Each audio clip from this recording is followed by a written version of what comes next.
Hello, my name is Kshitij Srivastava and this is my video blog. So आज इस video blog में मैं आपको एक बहुत अच्छी कहानी सुनाने जा रहा हूँ मोजार्ट की।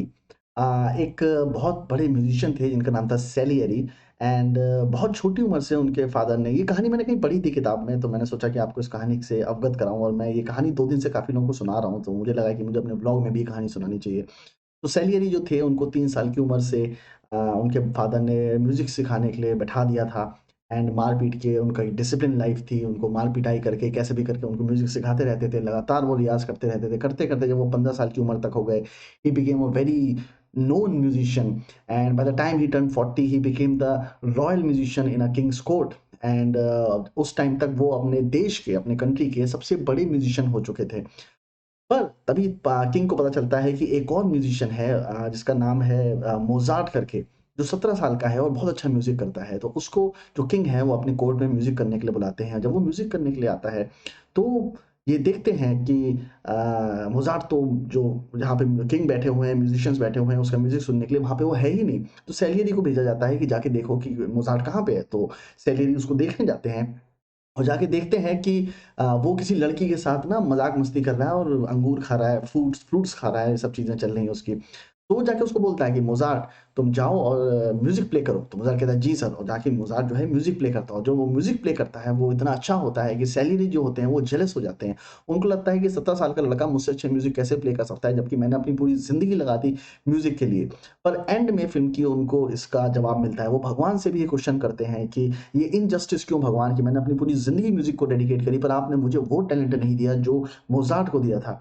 तो उसका जवाब उनको एंड में मिलता है और वो जवाब ये होता है कि जब सैलियरी अपना म्यूज़िक करते थे, तो जब वो खाना खा रहे होते थे तब भी म्यूज़िक करते थे, जब वो पानी पी रहे होते थे तब भी म्यूज़िक करते थे, जब वो बाथरूम जाते थे तब भी म्यूज़िक कर रहे थे। तो वो कुछ भी काम कर रहे होते थे उस टाइम पे म्यूज़िक करते थे। पर जो मोज़ार्ट था, मोज़ार्ट जब उस लड़की के साथ था, तो वो सिर्फ़ उस लड़की के साथ था। जब वो खाना खा रहा था, तब वो सिर्फ़ खाना खाता था। जब वो म्यूज़िक बजाता था, तो वो सिर्फ़ म्यूज़िक बजाता था।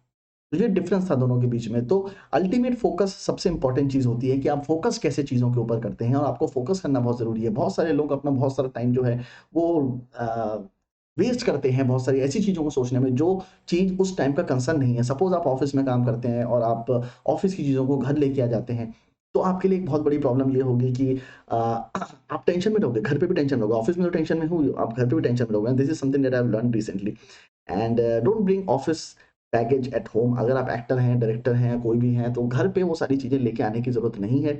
आप उसको वहीं पे सॉल्व करें जहाँ की वो चीज़ है। तो फ़ोकस बहुत इम्पोर्टेंट है कि आप जो चीज़ कर रहे हैं उस टाइम पे उस चीज़ पे फ़ोकस करें। जो मोज़ार्ट की मैंने आपको कहानी सुनाई, this is one of the best example that I have found of doing what you really want to do. मेरे साथ ऐसा होता था कि मेरा माइंड जो है वो बहुत डेविएट करता है।